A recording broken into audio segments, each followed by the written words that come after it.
Hello good people, welcome back to my YouTube channel. If you are new here, kindly hit the subscribe button below, and for the returning subscriber, I want to say thank you for your support. On today's video, I'm going to talk about creating boundaries.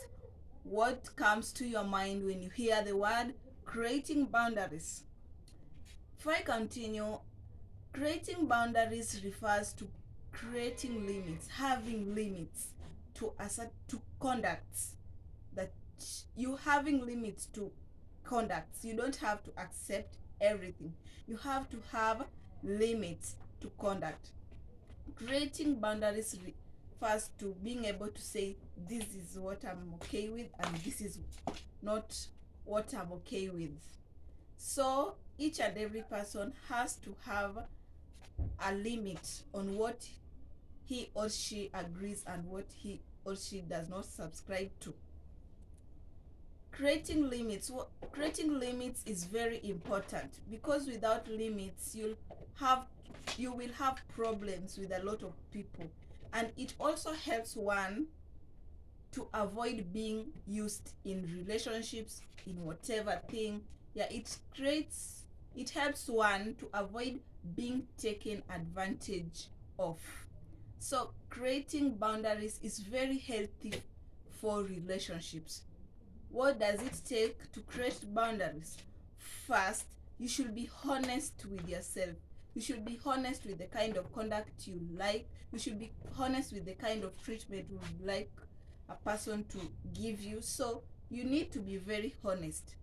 Another thing, you need not to let anybody define you. You need to have an identity. You need not to let a person give you an identity. So with that, you'll be able to create limits. You'll be able to define what you like, what you don't like, and you'll be able to create a very healthy relationship with people. And this creation of boundaries does not only occur in platonic relationships. It also occurs in marriages, relationships, even at work, relationship with family. You have to create that boundary with everybody.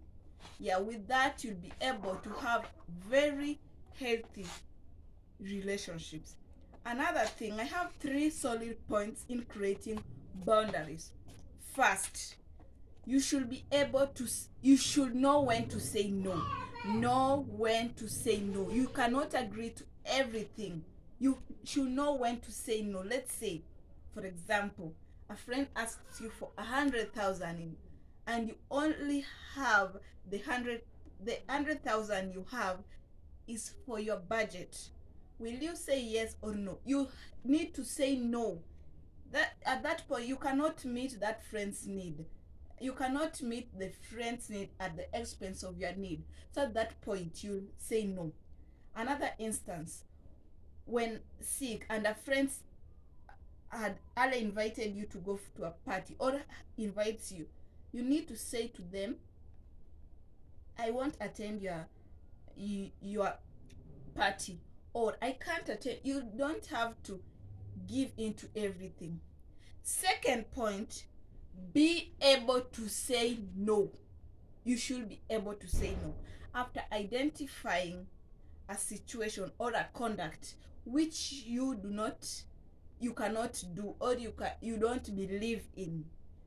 A conduct should not affect your morals. If you think this is not right for me, say no to that kind of conduct. So identify the conduct and then be able to say, implement, be assertive, don't be shaken, be able to say no. And lastly, do not feel guilty for saying no. Do not feel guilty. Many a times people feel guilty for having said no, for having turned people down. You should not feel guilty for turning people down, because you don't have to satisfy every person's wants if you are not able to satisfy them. You should not feel guilty for having said no to a person. For those who have viewed my video to this point, I want to say thank you very much for watching my video. Hope you have enjoyed my video. Kindly give me your thoughts on the comment section, and kindly do not forget to give this video a thumbs up. Thank you so much, and bye. Let's meet in another video. Adios. It's your coach, Susan Anyango.